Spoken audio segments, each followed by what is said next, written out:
Bonjour à tous, ravi de vous retrouver pour cette nouvelle émission, ce panorama cette semaine entre Léman et Mont-Blanc. Nous vous emmenons à la découverte de la station et du massif des Brasses et nous débutons cette semaine avec le directeur de l'ESF des Brasses. Bonjour, merci d'être avec nous. Bonjour, merci. Michael Girard-Berthet. Comment se passe déjà un petit peu la saison là pour vous après l'année blanche de l'année dernière ? La saison, comme vous le voyez, se déroule très bien. On a une affluence au maximum. Et pour nous, ça n'a pas vraiment été une saison blanche la saison passée. On a quand même pu travailler tant au niveau du nordique et également sur ce secteur débutant grâce à un tapis. Les spécificités de cette station des Brasses, quelles sont ces spécificités ? Alors les spécificités de cette station, moi je vais parler plus propre de l'école de ski. Nous, l'école de ski, c'est une école de ski mixte. On va pouvoir retrouver un domaine nordique et un domaine alpin où on est présent des deux côtés, donc avec du ski de fond et du ski alpin. Ici, il paraît que c'est le paradis pour les débutants. Vous confirmez ça ?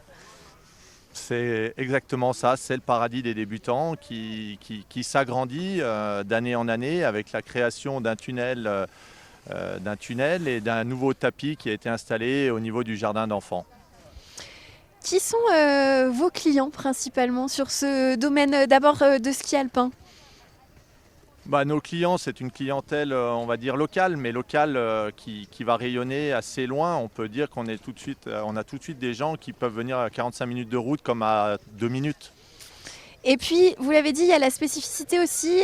Donc là, on est sur le côté alpin. De l'autre côté, il y a Plaine-Joux, le domaine nordique. Oui, tout à fait. Là, donc le domaine ici de Chêne d'Or, donc Plaine-Joux, nordique, un des plus beaux domaines également du domaine de la Haute-Savoie au niveau nordique.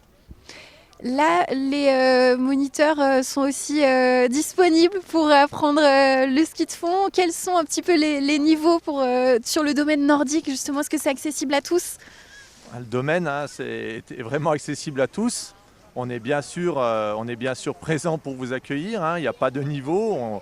On a essentiellement des débutants. Quand on va vers des cours de ski, c'est qu'on a soif d'apprendre.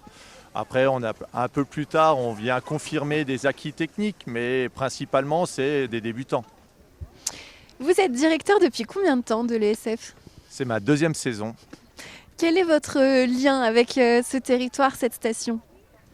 J'ai toujours évolué ici sur ces pistes. Depuis tout petit, même si j'étais un peu plus bas dans la vallée et que je m'en suis rapproché depuis 5 ans, mais j'ai toujours évolué et toujours skié ici sur ces pistes. Voilà. On a évoqué l'espace débutant qu'on voit ici. Quelle est l'étendue du domaine pour ceux qui veulent aller un petit peu plus loin, qui skient peut-être un petit peu mieux ? L'étendue du domaine, alors là c'est pareil, ça serait plus au directeur de la station, mais en fait la spécificité des Brasses, c'est qu'on est sur 4 communes. Donc on peut dire que le domaine est immense. Là, on peut être tant sur le domaine de Saint-Joire, sur de Vieux, de Ognon ou de Baugève. Voilà.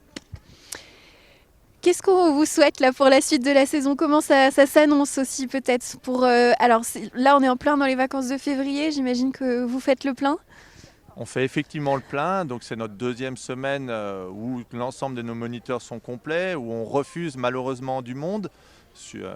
Voilà. Une quarantaine de moniteurs. Hein. On a 43 cartes syndicales, donc 43 moniteurs sur le papier. On va approcher dans une quarantaine et au maximum, donc ce que je vous disais tout à l'heure, c'est qu'on va avoir une vingtaine de moniteurs permanents où c'est leur activité à plein temps sur l'hiver. Pour la suite de la saison, on sait qu'après ça s'essouffle peut-être un petit peu. Est-ce que c'est le cas pour mars, avril ? Pas vraiment, nous. Nous, on a donc là, on est en plein dans les vacances de février. En amont, on avait donc janvier. En janvier, où on a des cours collectifs, nous, sur les week-ends, qui ont fait le plein, qui ont vraiment fait le plein. Avec la demande qu'on a eue, on a pu même faire travailler des moniteurs extérieurs sur d'autres stations qui ont été impactées par le manque de clientèle étrangère et tout ce qu'on peut entendre du Covid. Et donc sur mars, on recommence ces cours, principalement pour les locaux, comme je vous disais, et qui sont bientôt tout remplis. Vous avez une clientèle quand même étrangère ou c'est principalement des locaux ou des Français ? Alors étrangère, si on considère le canton de Genève, oui, on peut dire qu'on a une clientèle étrangère. Après, c'est principalement notre clientèle étrangère, le bassin de Genève. Merci beaucoup, Michael Girard-Berthet, d'être venu nous voir dans cet emploi du temps où on s'est très chargé en cette période. Merci et puis belle fin de saison à vous. Merci à vous et à bientôt. Et pour continuer cette émission, je suis en compagnie de Yannick Jorat. Bonjour. Bonjour. Vous êtes le directeur de la station des Brasses, ici. Est-ce que vous pouvez nous donner les caractéristiques de ce domaine ? Oui, alors le domaine du massif des Brasses, il est composé de deux domaines, un domaine alpin et un domaine nordique. Le domaine alpin, lui, est composé de 12 remontées mécaniques, il y a 21 pistes de toutes les couleurs, allant de la piste verte à la piste noire, et avec une particularité, avec un domaine bien travaillé sur l'espace débutant, qui est une clientèle privilégiée. Et nous avons également un domaine nordique avec à peu près 40 km de pistes, avec des pistes également raquettes, des pistes de skating et en alternatif, et puis différentes activités qui sont proposées sur le domaine nordique, comme des nuits en igloo ou également du chien de traîneau. À quelle altitude on se trouve ici ? Alors là, on se trouve à 1250 mètres d'altitude. Le domaine nordique va jusqu'à son point culminant est à 1500 mètres et descend jusqu'à 900 mètres d'altitude. Et le domaine alpin, c'est à peu près pareil, les mêmes altitudes ? Alors le domaine nordique, lui, se situe entre 1200 et 1400 mètres d'altitude. Est-ce que ça vous pose des petits soucis d'enneigement ? Alors oui, forcément, de par notre altitude, l'enneigement pose un petit peu des problèmes. Après, on a quand même de la neige naturelle et on est d'une bonne exposition qui fait qu'on a des bons retours de neige. Et pour pallier un petit peu à tout ça, nous avons une grande installation de neige de culture avec une retenue collinaire de plus de 50 mm3, plus d'une centaine d'enneigeurs qui permettent donc durant les périodes de froid de produire de la neige sur tout le domaine. Pour entretenir tout ce domaine, j'imagine qu'il y a une équipe derrière. Combien de personnes emploient la station ? Alors oui, il y a une grande équipe. C'est vrai que pour pouvoir ouvrir un domaine skiable, on a beaucoup de personnel. Aujourd'hui, nous avons 6 personnes en permanent à l'année et nous avons en renfort 42 personnes à la saison pour pallier donc à tous les services, aussi bien au service des pistes, service des remontées mécaniques, le service d'amage et après tout ce qui est le service billetterie, vente de forfait et à la partie communication également. Comment se passe cette saison ? Je pose un petit peu la question à tout le monde parce que l'année dernière avait été une année blanche ou noire selon, mais voilà, comment se passe cette saison ? Oui, tout à fait. Ça n'a vraiment rien à voir avec la saison dernière qui était complètement, blanche ou noire. On peut la voir dans les deux sens.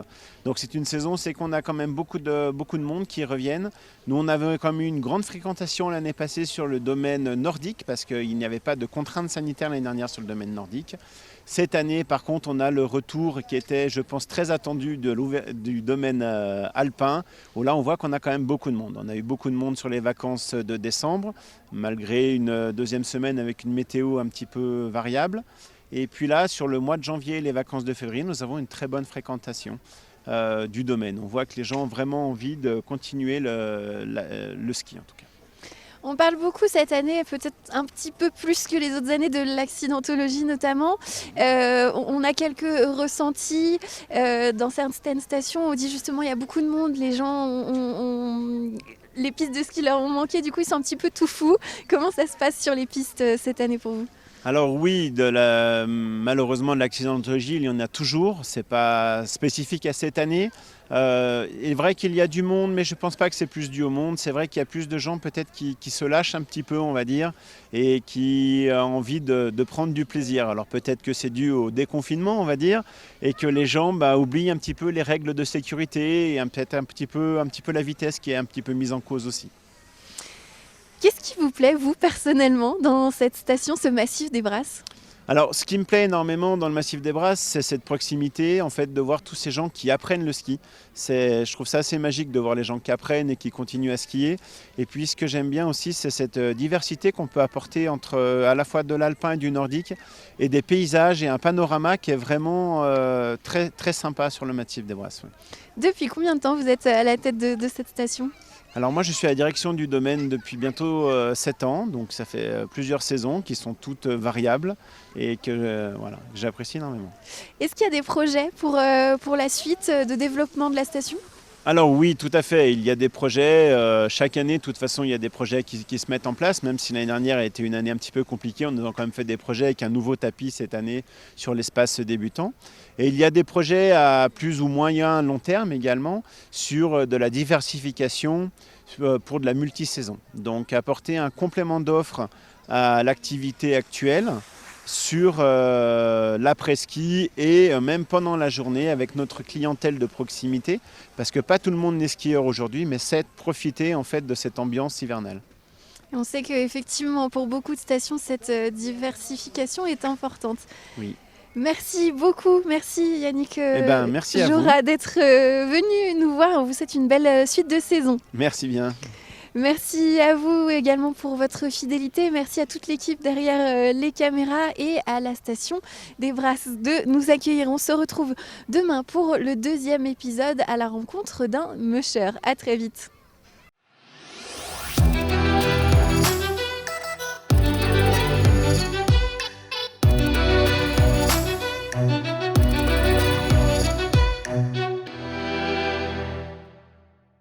Bonjour à tous, merci de nous rejoindre sur 8 Mont Blanc pour ce 2e épisode de Panorama.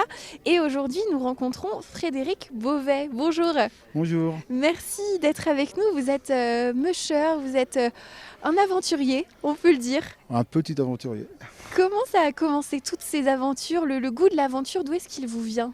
Le goût de l'aventure m'a été donné par une situation tragique, donc le décès de mon père que j'ai connu à travailler le peu de sa vie comme un fou pour un avenir meilleur et qui malheureusement a disparu à l'âge de 37 ans et qui nous a quand même tous laissés un peu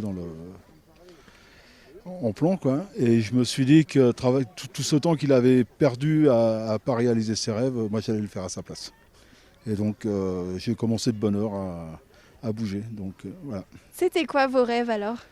Alors à l'époque, il n'y avait pas vraiment de rêve. C'était, je voulais profiter de la vie, je voulais mordre la vie par tous les bouts et tout. Et donc j'ai eu ma première sortie de l'adolescence, on va dire, a été un engagement dans la marine à 15 ans et demi, dans la marine nationale, comme mécanicien. Donc je fais l'école des apprentis mécaniciens. Enfin, je suis monté en grade au fur et à mesure. Et j'ai embarqué sur un navire qui m'emmenait au Canada, donc un navire qui s'appelait le Savoyard, bizarrement, et qui m'a fait une rencontre avec les chiens de traîneau, donc à Chicoutimi, au Canada. Cette rencontre a été quelque chose de... Je savais que un jour j'aurais des chiens, c'était des chiens. Moi j'avais mon métier de marin qui me plaisait, somme toute.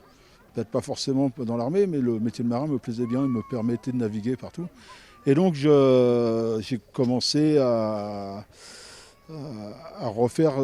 faire cette vie autour d'une possibilité de prendre des chiens. Bon, ça ne s'est pas vraiment fait. Donc j'ai toujours laissé ça de côté, mais je savais que c'était un rêve, qu'aujourd'hui, c'est mon rêve de gosse aujourd'hui, quoi.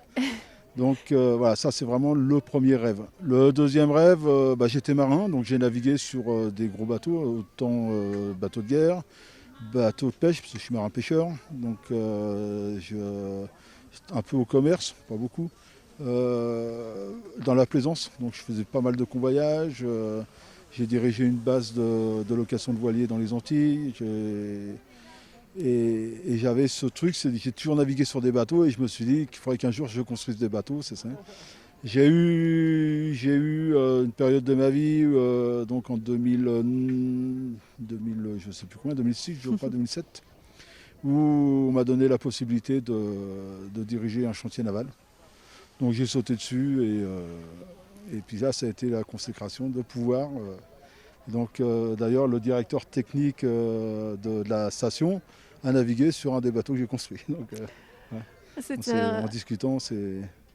Un beau destin. Ouais, la vie est petite. Hein. Et le dernier grand rêve, c'est traverser le lac Baïkal en hiver avec mes chiens. Ça demande quand même un budget extrêmement conséquent. Il y a beaucoup de monde, une grosse... déjà le trajet en lui-même. Et je crois qu'en ce moment, avec l'actualité, me fait qu'on va peut-être mettre ça de côté pour un bon bout de temps. Voilà, c'est un peu les 3 grands rêves que j'ai eus. Tout le reste, je les ai tous assouvis et accomplis et mangés. À quel moment vous êtes passé de la mer à la montagne? En 2012, en fait, il y avait une demande à l'époque des stations pour ici, motoneige et chiens de traîneau. Et donc je me suis proposé, bon, j'ai pas été retenu, enfin j'ai continué quand même de mon côté, ça m'a pas démonté. Excusez-moi, je remets mes- mais la similitude entre la mer et la montagne, c'est comparable. Il y a pas la vie est la même, le danger est le même. On doit pouvoir. C'est toute une notion de respect, de ressentir ce qu'on peut nous donner, quoi. On joue pas dans la montagne. Bon, peut-être ici, c'est ce qu'on appelle la montagne à vache ici. C'est pas très dangereux, mais bon, voilà, on peut s'y perdre, on peut toujours avoir un accident. Il y a encore des gens qui en meurent hein, de se perdre. Et la mer est pareil. Donc ça, c'est ce défi. C'est toujours un défi on prend des claques, il faut savoir les accepter et il faut savoir aller en douceur dans le sens où on va en fait. Vous vous êtes installé ici, au Oui. Brasse Non, à Mechevette en fait, bon, ça fait partie un peu du massif, Ouais, je suis juste en bas du massif en fait. Ouais. et avec des malamutes. Avec des malamutes d'Alaska. Pourquoi cette race? Parce qu'elle correspond déjà à mon caractère. Ce sont des chiens qui sont caractériels. Pas caractériels, qui ont du caractère, on va dire. Eux sont caractériels par contre. Mais par contre, voilà, ils sont des chiens qui sont durement malléables. On peut pas voilà, c'est toujours une main de velours, une main d'acier dans un gant de velours. Il faut toujours être avec eux. Humainement, ils sont très très proches des humains. Ça n'a rien à voir avec des autres races, quoi. Je travaille avec beaucoup d'enfants. Je vois les enfants qui se jettent sur les chiens. On voit, c'est toujours que du bonheur, quoi. Après, voilà, ce sont des chiens qui sont durs, qui ont du caractère, qui sont pas faciles, qui sont endurants. On peut leur demander. J'ai eu l'occasion de monter 2 fois à Paris avec les chiens, avec un traîneau à roues. Je me rappelle, on avait une traversée du Jura, je me rappelle plus, du col de la Faucille, Mhm. où on était parti pour traverser, on était parti en touriste avec un ami à l'époque. On s'est dit en 2 heures c'est fait, c'est réglé, sauf que quand j'ai pris la météo, tout le monde m'avait dit qu'il n'y avait pas de neige, qu'il n'y avait rien. Et on s'est retrouvé avec un petit traîneau à roues, en fait c'est une petite mini voiture, quoi, dans 50-60 cm de neige. Et le truc a duré 11 heures, quoi, toute la nuit. Ah oui. Voilà, 11 heures, les chiens n'ont jamais lâché. Ils ont toujours.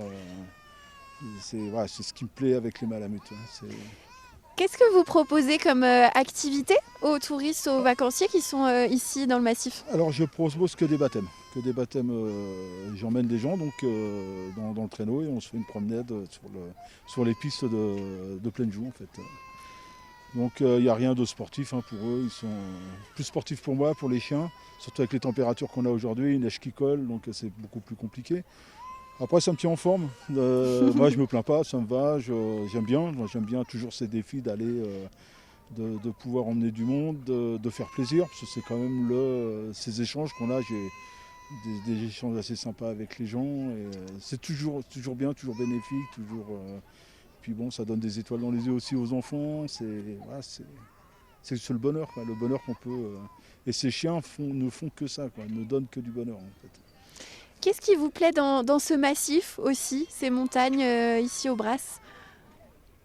Bon, c'est un ensemble, les gens sont sympas. J'ai eu cette facilité de pouvoir voyager partout dans le monde, donc je me suis toujours intégré. Donc, où que ce soit, je me suis toujours intégré. Donc j'ai eu aucune difficulté à m'intégrer ici, malgré quand même des caractères un peu compliqués du bon savoyard. Mais je me suis toujours bien. Non, ça a toujours été bien, ouais, j'ai pas de soucis, les gens sont sympas, j'ai un bon relationnel avec tout le monde, j'ai plein d'amis, en fait je me suis fait une bonne panoplie d'amis en l'espace de 10 ans, des gens sympas, quoi, vraiment. Et j'aime bien la montagne, j'aime bien la neige, ça me rappelle, on est toujours dans ce mouvement de nature en fait, où je suis proche. Moi je vis au bout d'un chemin forestier, dans les bois avec mes chiens. C'est aussi compliqué de vivre avec une vingtaine de chiens au fin fond de la montagne. Mais voilà, je vis bien, les gens me respectent, je les respecte aussi, je fais attention à ce qu'il faut, ça va très bien. Hein, les gens sont bien. Vous qui avez voyagé un petit peu partout dans le monde, qui avez traversé l'Atlantique, vécu aussi, il me semble, en Laponie, Ouais. est-ce que vous avez envie de repartir à l'aventure ou est-ce que c'est aussi une aventure de Non. vivre finalement ici? Non, c'est une bonne aventure ici, c'est sympa. Il y a plein de choses à faire en fait. J'ai toujours des projets dans la tête, hein. J'ai ce projet de construire des petites voitures électriques, enfin pas électriques, à- pour aider les chiens en fait à tirer, parce qu'il fait de plus en plus chaud. C'est la montagne, ça monte aussi, donc des traîneaux à roues, mais à assistance électrique en fait. Donc là, j'ai D'accord. déjà un prototype qui fonctionne bien, c'est sympa. Donc j'ai essayé de développer ça. Et puis voilà, tout récemment, j'ai eu les gars qui ont les petites motoneiges électriques là, donc essayer de voir pour développer un traîneau. Voilà, j'ai tout ça en fait, c'est tout un. Et puis bon, on est bien accompagné, c'est sympa, ouais, c'est bien. J'aime bien, je me sens bien ici. Voilà, je me sens chez moi. C'est vrai qu'on s'y sent bien, on est bien accueillis Ouais, en tout ouais. cas. Est-ce que vous avez vu évoluer un petit peu l'activité? Est-ce qu'il y a de plus en plus de monde qui vient découvrir les chiens de Oui, traîneau? il y a de plus en plus de monde. En fait, l'activité était assez méconnue il y a quelques années. Il y a Nicolas Vanier qui a quand même bien démocratisé cet aspect touristique en fait, du chien de traîneau. Et non, ça a bien évolué, oui, ça évolue bien. Après, bon voilà, il y a différentes choses. Moi, je prête pas mes chiens. Pour moi, ce sont mes chiens. Donc il y a des gens qui font des accompagnements, des initiations. Chacun a son petit traîneau, va se balader, quoi. C'est comme on fait en Laponie généralement. En Laponie, on ne fait pas de baptême, vous faites que des initiations. Et vous emmenez les gens, ils ont leur traîneau et vous partez pour 10, 20, 30 km dans les steppes de Laponie. Hein. Est-ce que vous avez profité, je ne sais pas si on peut le dire comme ça, mais l'hiver dernier, vous avez eu beaucoup de demandes, j'imagine, Ouais, avec on a les eu stations beaucoup qui de étaient demandes. fermées? Effectivement, il n'y avait que ça à faire en fait. Sauf que le temps s'y prêtait pas non plus. Donc je crois que c'est le 13 ou le 14 février, j'avais tout arrêté. Hein. Les chiens étaient arrêtés, il n'y a plus assez de neige, il faisait trop chaud. Là, on est déjà dans des températures. J'ai des chiens qui se complaisent à moins 10, moins 15 degrés. Les faire travailler à 10 degrés, c'est pas possible. Et là, cet hiver, est-ce que les conditions étaient un peu plus réunies pour Je eux? travaille que le matin en fait. Voilà. Donc on coupe la journée en deux. Donc les chiens travaillent que pour eux, hein, à savoir aussi. Donc j'ai pas de revenus sur leur dos. Donc j'ai pas non plus ce truc absolument de rentabilité. J'ai juste à nourrir, payer leurs croquettes, les frais vétos, ce qui soit bien, l'environnement. Mais allez-y. Je vous en prie. Mais oui, il y a eu quand même une grosse évolution de ça. L'année dernière, ça a bien boosté en fait. Ceux qui disent qu'ils n'ont pas eu de clients, c'est parce que peut-être eu quelque chose. Mais non, on a tous bien travaillé. Eh ben, on vous souhaite que ça continue, en tout cas, Fred. Je vous remercie Merci beaucoup d'être venu nous voir. On sait que la période est très chargée, donc merci d'avoir pris le temps. C'est très gentil. Et à bientôt. À bientôt. Au revoir. Merci à vous de nous avoir suivis. On va se retrouver très vite pour le 3e épisode de ce panorama à la rencontre d'une agricultrice ici dans le massif des Brasses. À bientôt sur 8 Mont Blanc.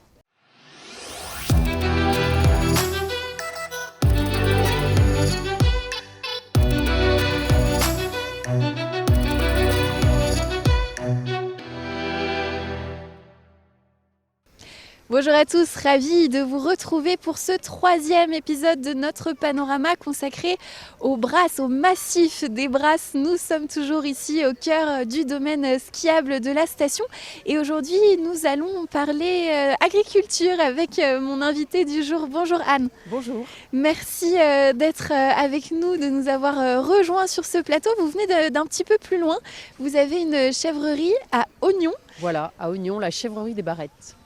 Racontez-nous déjà un petit peu votre histoire. Je suis installée depuis 13 ans avec cette chèvrerie en bio. J'ai 66 chèvres. Alors cette année j'en ai 66, j'en ai toujours à peu près une soixantaine de chèvres de Savoie. Voilà, je fais partie d'une association de sauvegarde de la race. On est ravis parce que cette année, depuis cette année, elle est reconnue par le ministère de l'Agriculture comme race à faible effectif. Du coup, on va être au Salon de l'Agriculture cette année et voilà, on est sûr que la race de Savoie ne disparaîtra jamais grâce à cette reconnaissance. Donc ça, c'est vraiment quelque chose de très chouette. J'ai maintenant des commandes d'éleveurs qui s'installent en chef de Savoie, qui me commandent des petites chevrettes toutes les années. Donc c'est vraiment chouette de pouvoir augmenter cette population de chefs de Savoie qui était quasiment en voie de disparition il y a quelques années. Voilà. Qu'est-ce qu'elle a de particulier, cette race de Savoie? Alors, elle est très adaptée à notre alpage. C'est une montagnarde. Elle est assez bonne laitière. Et puis, moi, je trouve qu'elle est très belle. Il y a plusieurs robes. Il y a une robe principale qui s'appelle la noire à barrettes. Et c'est pour ça que ma chèvrerie s'appelle la chèvrerie des barrettes, parce que j'aime beaucoup cette robe. Après, il y a d'autres robes caractéristiques comme la cou claire. C'est une chèvre qui est coupée en deux, qui est claire devant et foncée derrière. Et il y a la pie principalement. Mais c'est vraiment des chèvres très attachantes et bonnes laitières, voilà, montagnardes, vraiment très bien. Et donc voilà, je suis installée depuis 13 ans sur la commune d'Ognon. Je suis en alpage au-dessus du plateau de Plaine-Joux, sous la pointe de Méribel, sur un alpage qui s'appelle Chez Cornier, comme mon nom. Voilà, j'ai pas beaucoup de terrain, j'ai 8 hectares seulement, mais j'ai la chance d'avoir cet alpage qui m'appartient. Et je monte toutes les années mes chèvres pour à peu près 5 mois.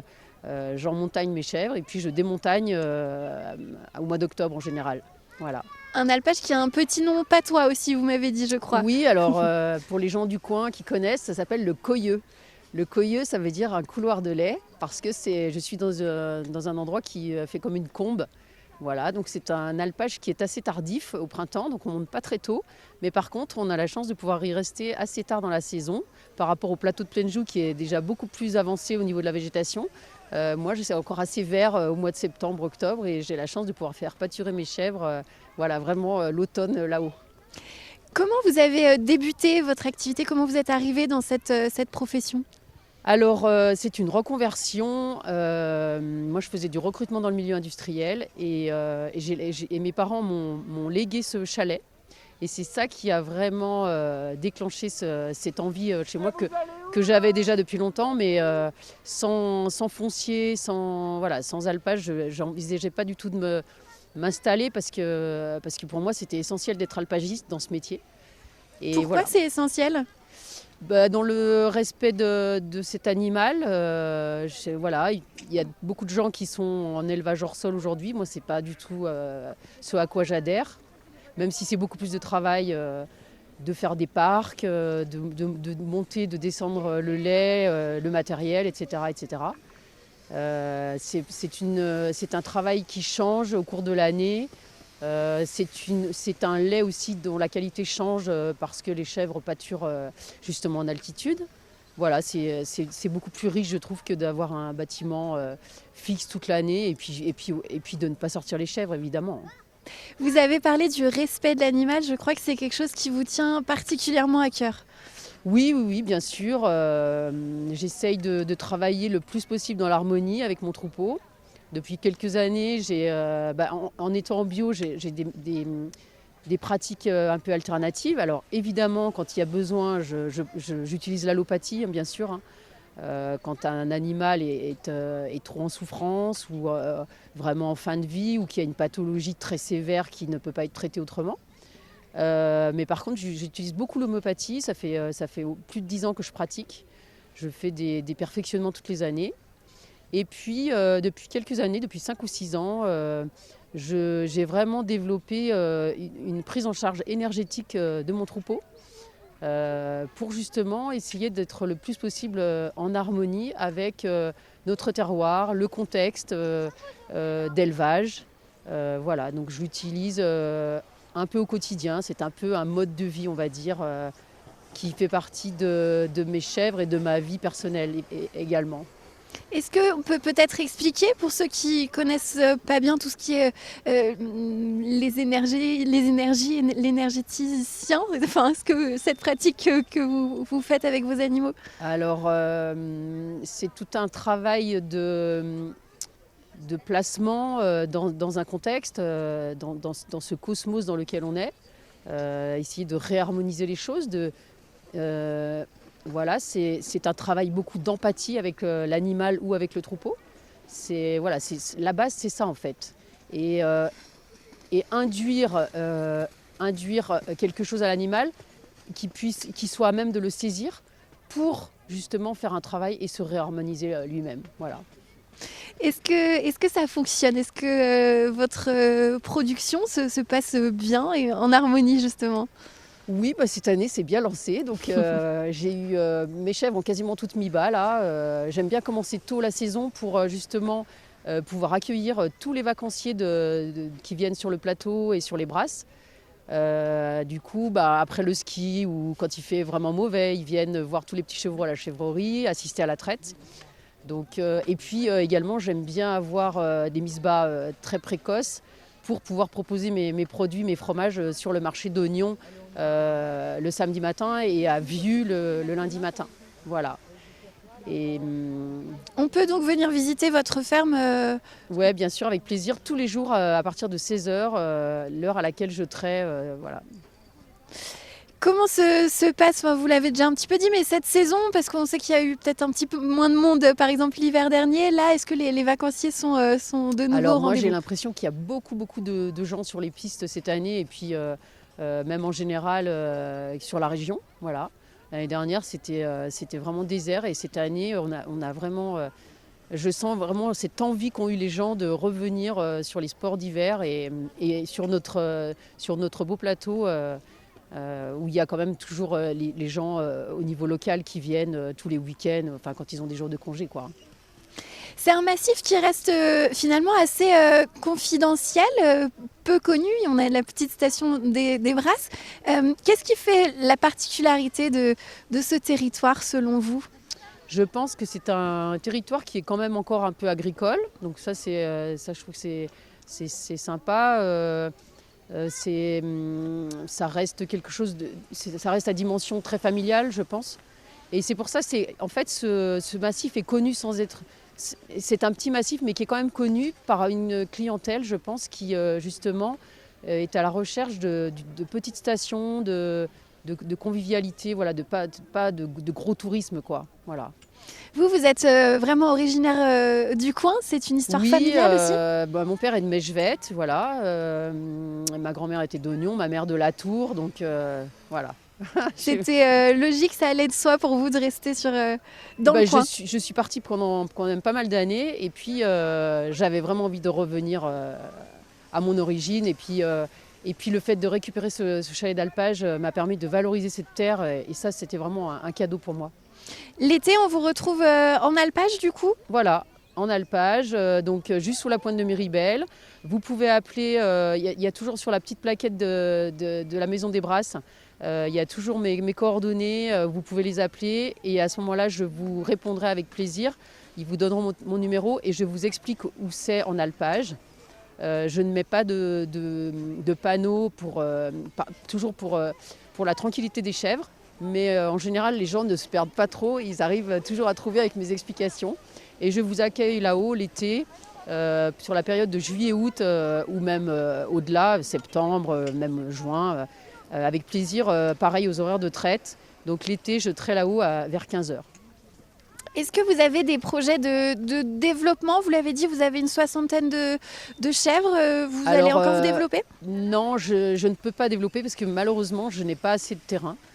Et ce sera un petit peu compliqué au niveau du pâturage de mes chèvres. Après, j'ai un apprenti cette année, depuis 2 ans, avec qui je forme vraiment une belle équipe. Et on est en train de réfléchir pour savoir si je pouvais faire une association ou une embauche, je ne sais pas. Financièrement, c'est pas possible aujourd'hui. Mais justement, on est en train de réfléchir à ça, peut-être par rapport à une diversification, pour amener du chiffre d'affaires en plus et pouvoir garder Alix. Vous avez évoqué le salon de l'agriculture au tout début d'interview. Oui. Vous allez au salon de l'agriculture cette année? Moi non, parce que par rapport à mon travail, c'est vraiment trop compliqué à cette période de l'année. Mais les collègues de l'association de sauvegarde de la Chèvre des Savoies vont y aller avec des chèvres de Savoie. C'est aussi une belle vitrine pour vous? Oui, tout à fait. Tout à fait. C'est vraiment une reconnaissance après tant d'années de travail de la part de tous mes collègues de l'association de sauvegarde. Et c'est vrai que les gens de l'association sont ravis d'aller au salon pour enfin montrer cette chèvre qui est reconnue, quoi. On la retrouve dans différentes zones, cette chèvre, où il y a vraiment des zones Oui, spécifiques? alors principalement Savoie, Haute-Savoie, en Isère, un petit peu dans l'Ain aussi. Je crois un petit peu dans le Rhône, voilà. Je ne peux pas vous dire combien il y a d'éleveurs qui ont cette chèvre aujourd'hui, mais en tout cas, de plus en plus de nouveaux éleveurs commencent avec la chèvre de Savoie. Dans votre chèvrerie, donc vous l'avez dit, on peut assister aux traites. Est-ce que vous fabriquez aussi vous-même vos fromages? Bien sûr, je valorise tout mon lait en fromage. Donc je fais de la tome, différentes pâtes pressées, de la raclette, un petit fromage qui s'appelle le rechevron, c'est une sorte de reblochon mais de chèvre. Après je fais toute une fabrication lactique avec des bûches, des briques, des petits fromages ronds, des pyramides, enfin voilà, toute une gamme de chèvres que vous pouvez retrouver au marché. Voilà, toutes les semaines. Sur les marchés, en vente directe aussi chez vous? Oui, bien sûr, j'ai un petit point de vente où les gens passent au moment de la traite. Donc du côté d'Oignon, on Voilà. vous retrouve là-bas. Exactement. Merci beaucoup Anne Cornier Merci à d'être vous. venue nous voir. On vous souhaite une belle continuation. Merci. À bientôt. Et merci à vous de nous avoir suivis. Nous allons nous retrouver demain pour le dernier épisode de ce panorama consacré à la destination Maule et Brasse. À très vite sur 8 Mont Blanc.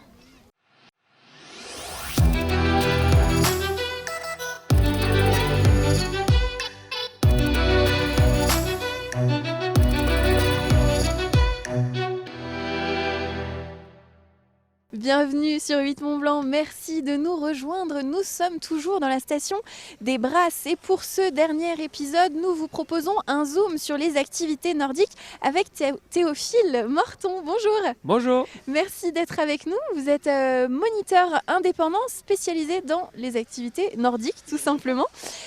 Un petit mot déjà sur le domaine. On en a parlé un petit peu dans les épisodes précédents.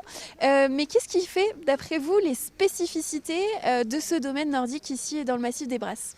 Alors déjà, l'avantage du plateau de Plainjoux, c'est qu'il est très rapidement accessible depuis les grosses agglomérations qui nous sont proches, hein, l'agglomération de Genève, Annemasse, même le Chablais, Thonon. Donc déjà, c'est un gros avantage pour les pratiquants.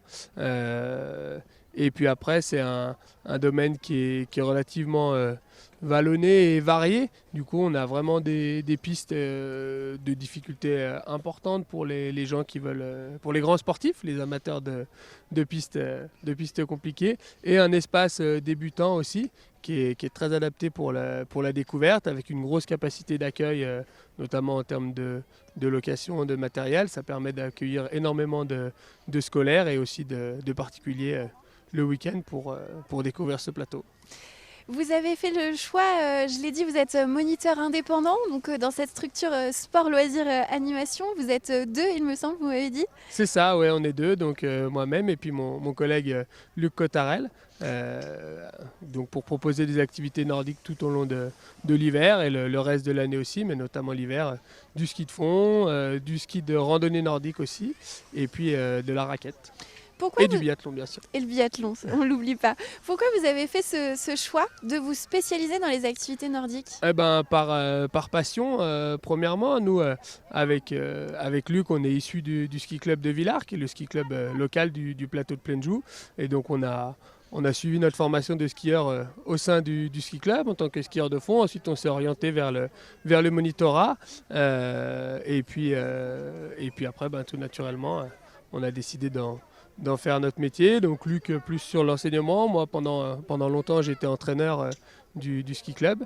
Et puis maintenant, on est tous les deux sur l'enseignement parce que le ski nordique, c'est notre passion. Donc vous êtes du Cru, si on peut dire, vous êtes originaire C'est ça, d'ici. voilà. Nous, on a vraiment été formés ici sur la station des Brasses via le ski club de Villars sur le plateau de Plainjoux. On sait que l'année dernière a été un petit peu particulière. Comment se passe cette année, cet hiver pour vous? Cette année, je pense qu'on bénéficie encore de la découverte de l'année dernière. Il y a beaucoup de gens qui se sont rabattus sur les activités nordiques l'an passé, puisque les domaines alpins étaient partiellement fermés. Et du coup, les gens ont pris goût à cette pratique. Et c'est vrai qu'on a beaucoup de gens aussi qui ont découvert ces activités l'année dernière et qui reviennent cette année, qui sont demandeurs aussi de variétés ou de nouvelles choses. Est-ce qu'il y a un effet JO? On sort des Jeux Olympiques, il va y avoir les Jeux Paralympiques bientôt. Le biathlon nous a rapporté beaucoup de médailles. Il y a un effet Alors JO? oui, il y a un effet d'engouement sur le biathlon, alors qui dure déjà depuis un petit moment, avec les très bons résultats des équipes de France depuis des années, et la grosse visibilité médiatique de Martin Fourcade sur les dernières années, avec maintenant Quentin Fillon-Maillet qui prend le relais. Donc c'est sûr que le biathlon, c'est quelque chose de spectaculaire, et les gens, quand ils voient que c'est potentiellement accessible pour eux de pouvoir découvrir cette discipline, c'est quelque chose qui les intéresse, que ce soit les particuliers ou aussi les groupes, beaucoup. On peut faire du biathlon avec vous? On peut faire du biathlon avec nous, ouais. On fait de l'initiation avec des carabines laser.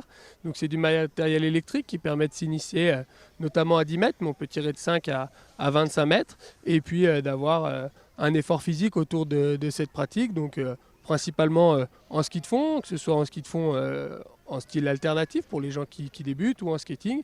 Et puis il nous arrive aussi de proposer l'activité même en raquette, avec du tir et de la raquette, pour les gens qui ne se sentiraient pas à l'aise de faire du ski. Voilà.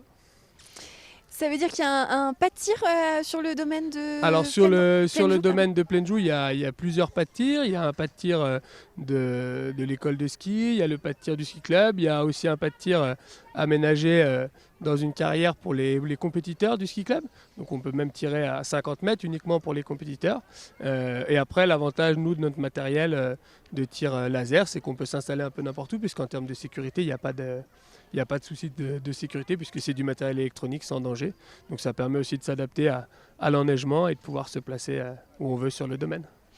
On parlait de l'engouement pour les activités nordiques. Est-ce que le fait que ce soit peut-être plus accessible aussi financièrement que le ski alpin, ça explique aussi cet engouement? Alors oui, ça peut être une partie de la réponse. Effectivement, en général, en termes de forfait, en termes de prix de location pour le matériel, et même à l'achat, le matériel est moins cher. Et après, il y a aussi le fait de pouvoir accéder à la nature et à un territoire un petit peu plus vaste. Quand on est débutant en ski alpin, en général, on est cantonné à l'espace débutant, alors qu'en ski de fond, assez rapidement, notamment en ski à écailles, on peut viser l'autonomie et pouvoir déjà parcourir plusieurs kilomètres dans un site naturel auquel on n'aurait pas forcément accès sans cette pratique-là. Quelle est un petit peu la typologie de vos clients? Est-ce que ce sont des gens du coin ou des vacanciers? Alors un peu partout? on a de tout, hein. Donc forcément en ce moment en période de vacances on a beaucoup de vacanciers, mais comme on est sur notre zone aussi, on a aussi des locaux qui veulent prendre le temps de découvrir cette activité-là. On propose aussi des cours collectifs qui se déroulent sur plusieurs week-ends, donc là vraiment pour les locaux qui souhaitent se perfectionner. Et après sur l'initiation, on a tout type de public. Le ski de fond, on peut commencer à partir de 3 ans, donc ça va des enfants très jeunes jusqu'à sans limite. Tout public? Voilà, tout public. Il y a un public particulier que vous ciblez aussi. Il va falloir nous expliquer le sport dating.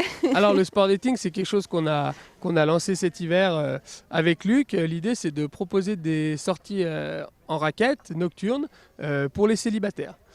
Donc on essaye d'équilibrer les groupes entre les hommes et les femmes. Et l'idée, c'est au cours d'une randonnée, de pouvoir faire connaissance dans un cadre idéal, hein, puisque en général il fait beau, il y a la pleine lune, les étoiles, la nature. Donc on se promène dans la forêt pendant un certain temps pour découvrir le domaine. Ça permet aux gens de faire connaissance.